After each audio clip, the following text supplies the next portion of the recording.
Hello friends, कैसे हो आप लोग। Welcome to my channel. Friends, in today's video we will know about the types of computer languages, that is low level languages and high level languages. Friends, about low level languages I have already discussed in the previous video. So today we will know about the high level languages. Friends, जैसा कि हमने पिछली video में जाना कि machine language is the series of binary digits that is 0 and 1, which is machine level language, or we can say machine friendly language, which is not human friendly. It is very difficult to understand for human. So to overcome this problem, or we can say disadvantage of the low level language, the experts or system developers developed another category of languages which are referred to as the high level languages. So in today's video we will know about the high level languages. First of all, what is high level languages? The high level languages are considered as high level because they are closer to human languages than machine level languages. Friends, ये human language से काफी closure होता है because इसके जो language होते हैं वो जनरल इंग्लिश लैंग्वेज में रिटन होता है, जो कि ह्यूमन से काफी क्लोज होता है, which we use this language commonly, जो कि कॉमनली हम लोग इंग्लिश लैंग्वेज को यूज करते हैं. So it is closer to the human. It enables development of a program in a much more user friendly programming context. Friends, ये human से काफी क्लोजर होता है और यूजर से काफी फ्रेंडली होता है. Then we can develop any program in the high level language. It allows a programmer to write the programs in which are independent of a particular type of computer. Friends, ये machine independent होता है of a particular type of computer. For example, suppose ये Windows operating system है and ये Mac operating system है. अगर हमने high level language में कुछ सेट ऑफ इंस्ट्रक्शंस दिया है इस लैंग्वेज में, इस ऑपरेटिंग सिस्टम में, then we can easily run this code on the Mac operating system also, because it is computer independent and machine independent, we can say. Or we can copy this code easily and we can run in this computer or in this system also. So we can say it is portable too. There are some advantages of high level language. It is a machine independent language. Friends, ये machine independent होता है. इसमें ऐसा कोई जरूरी नहीं है कि हमें एक मशीन पे ही प्रोग्राम को लिखेंगे एंड उसी पे रन करवाएंगे, जैसा कि लो लेवल लैंग्वेज में होता था. The instructions can be written using English language. इसके जो इंस्ट्रक्शंस होते हैं वो इंग्लिश लैंग्वेज में रिटन होते हैं, जो कि हमारे लिए काफी आसान हो जाता है इसे समझना और लिखना.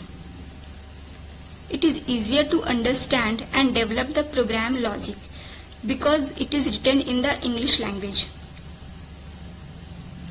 The error detection and correction is easier than the machine language. Machine language में error detect करना काफी difficult था because हम human उस language को नहीं समझ सकता था. But in high level language it is human understandable, so error detection is easy, or we can correct the error easier than the machine language. Less time consuming to write a new program. ये काफी कम time taking होता है. अगर हमें किसी programme को लिखना है तो इसमें टाइम टेकिंग कम होगा, बिकॉज हम लोग इंग्लिश लैंग्वेज में इसके प्रोग्राम्स को लिखते हैं, जो कि काफी इजी होता है हमारे लिए. Length of the program is also small as compare to low level languages. Friends, इसका जो लेंथ होगा प्रोग्राम का वो काफी कम होगा. जैसे सपोज मान लीजिए हमें लिखना है ए. So in English language A is only a letter, but अगर इसे मशीन लैंग्वेज में कन्वर्ट किया जाए तो it may be something like this. तो हमें यहाँ पे एक लेटर में काम हो जा रहा है, बट यहाँ पे कितने सारे डिजिट्स हैं. सो इसका लेंथ जो होगा वो काफी कम होता है। Disadvantages of high-level languages. It requires a translator to convert the source code or program into machine code.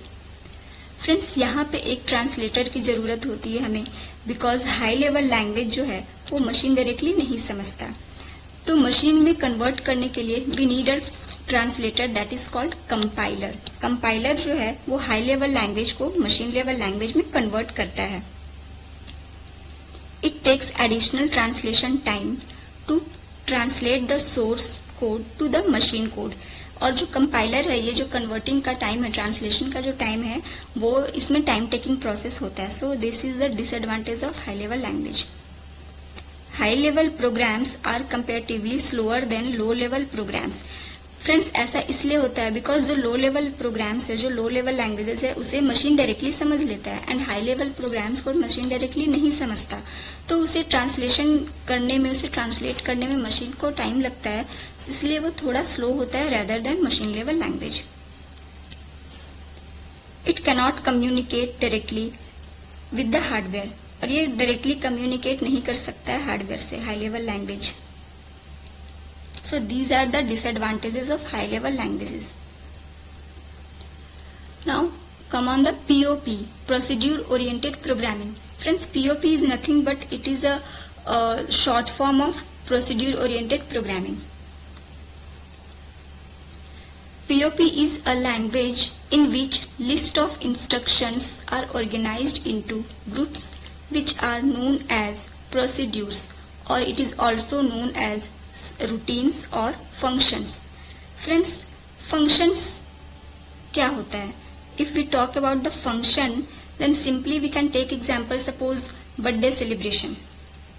Suppose हमें एक birthday celebrate करना है, then it is also a function. So it is a main function to celebrate the birthday. तो इसमें बहुत सारे छोटे छोटे ऐसे काम होते हैं, like shopping का काम हो गया, like cooking का काम हो गया, होम डेकोरेशन का काम हो गया। फ्रेंड्स, अगर ये सारे काम कोई एक पर्सन ही करे तो उसके लिए ये काफी कॉम्प्लेक्स और लेंदी हो जाएगा, काफी टाइम टेकिंग हो जाएगा। सो अगर इस काम को अलग अलग लोगों में बांट दिया जाए, सपोज किसी ने शॉपिंग का काम कर लिया, किसी ने कुकिंग का काम कर लिया, किसी ने होम डेकोरेशन का काम कर लिया, then it would be easy for all of them.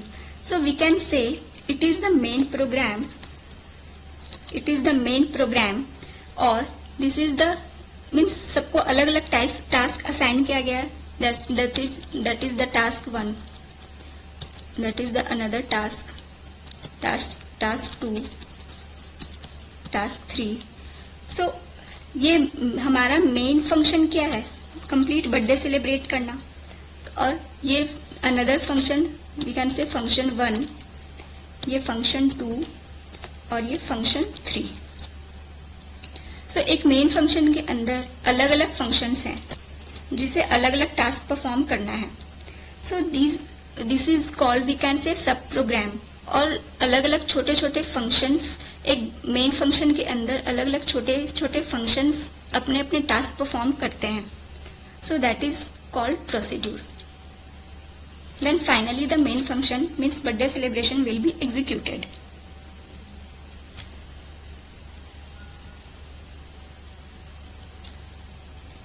So we can say to perform any particular task or set of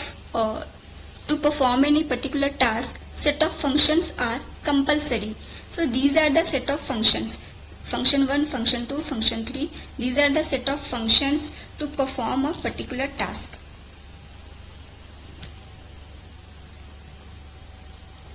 It tells the computer what or how to do step by step. Procedures जो होता है, जो functions होते हैं, वो step by step computer को बताता है देन व्हाट टू डू और how to do. It follows top down programming approach. Means suppose एक एप्लीकेशन डेवलप करना है, एक सॉफ्टवेयर डेवलप करना है, देन उसमें बहुत सारे ऐसे काम होते हैं लाइक सॉफ्टवेयर डिजाइनिंग का काम, सॉफ्टवेयर डेवलपमेंट का काम मीन्स कोडिंग का पार्ट, सॉफ्टवेयर टेस्टिंग का काम, सो फ्रेंड्स, ये सारे काम कोई अकेले पर्सन नहीं कर सकता है, तो उसमें क्या होगा कि हम लोग उसे क्या करेंगे, सबको अलग अलग काम दे देंगे। लाइक इसे डिजाइनिंग का काम करना है, टास्क 2 दैट इज इसे कोडिंग का काम करना है, और इसे टेस्टिंग का काम करना है। सो फ्रेंड्स, इससे क्या होगा कि सबके काम अलग अलग हैं, तो ये अलग अलग टास्क परफॉर्म होंगे, देन फाइनली सॉफ्टवेयर जो होगा वो हमारा डेवलप होगा। तो बट फ्रेंड्स, इसमें हम लोग ये देख सकते हैं कि अगर हमारा डिजाइनिंग का काम कंप्लीट नहीं हुआ है, then we can not move into the coding, then coding का काम स्टार्ट नहीं कर सकते हैं। जब तक कोडिंग का काम कंप्लीट नहीं होगा, तब तक टेस्टिंग का काम नहीं होगा। So it is the top down approach, that is called top to down programming approach. Means जब डिजाइनिंग का काम कंप्लीट हो जाएगा, देन कोडिंग का काम स्टार्ट होगा, देन टेस्टिंग का काम स्टार्ट होगा। ऐसा इसमें पैरेलली नहीं कर सकते हैं कि डिजाइनिंग भी चल रहा है, साथ साथ में कोडिंग भी चल रहा है, साथ साथ में टेस्टिंग भी चल रहा है। इसमें ऐसा नहीं होता है। So it follows top to down programming approach. Some advantages of POP. The source code is portable. इसके source code portable होते हैं। हम लोग एक सिस्टम में लिख करके उसे अनदर सिस्टम में भी हम लोग उसको रन करवा सकते हैं। The ability to reuse the same code at the different place in the program without copying it. Friends, इसके सोर्स कोड को हम लोग रीयूज कर सकते हैं by calling the function. It is easier way to keep track of program flow. इसका program flow जो है वो काफी इजी हो जाता है, बिकॉज वो अलग अलग फंक्शंस में डिवाइडेड होता है। It needs only less memory. ये काफी कम मेमोरी में हो जाता है, इसका मेमोरी कंजम्पशन काफी कम होता है। Now some disadvantages of POP. Data is exposed to whole program. No security for data. There are no, means we can say there are no concept is of the data hiding. यहाँ पे data hiding का किसी भी तरह का कोई concept नहीं है। सारा जो data है वो exposed होता है पूरे program में. So there is no security. Difficult to relate with real world objects. ये इस पीओपी में हम लोग रियल वर्ल्ड से किसी भी चीज को कोरिलेट नहीं कर सकते हैं, because it is function based program, not object based. So this is the disadvantage of POP.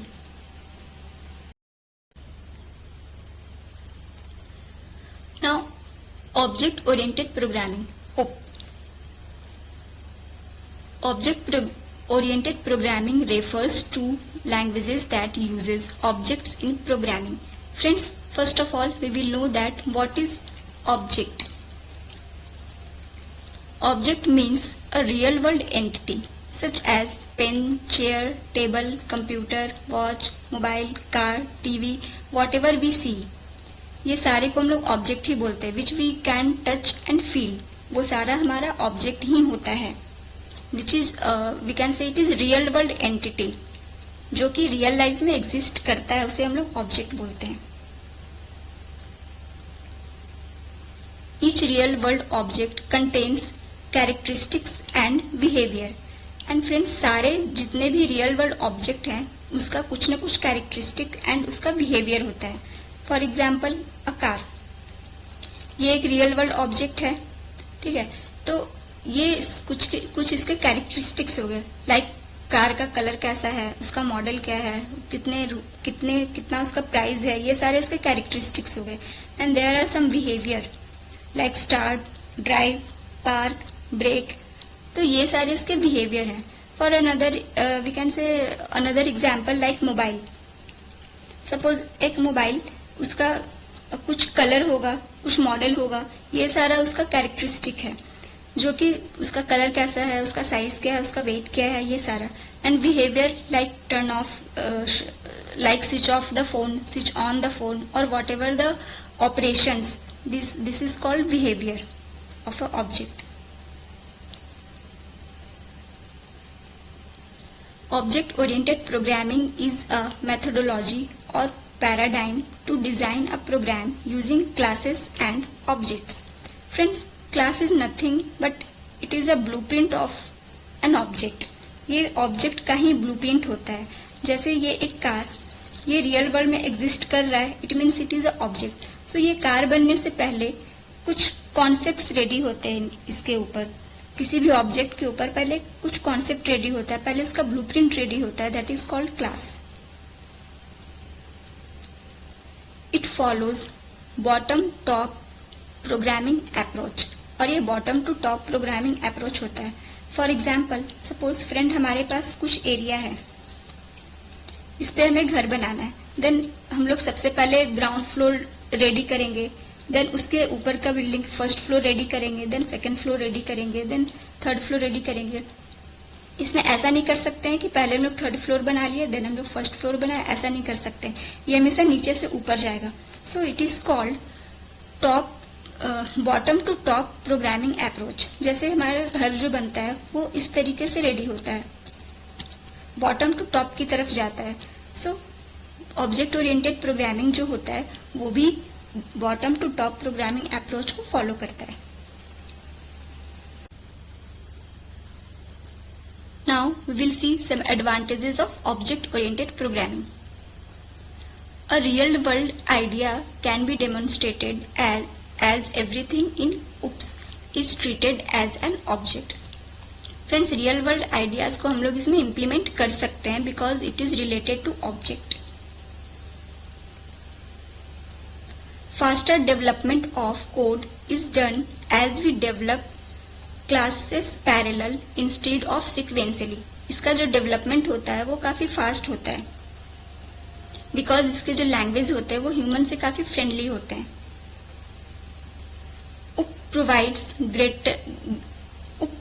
greater security due to data abstraction. The outside world cannot access the hidden data.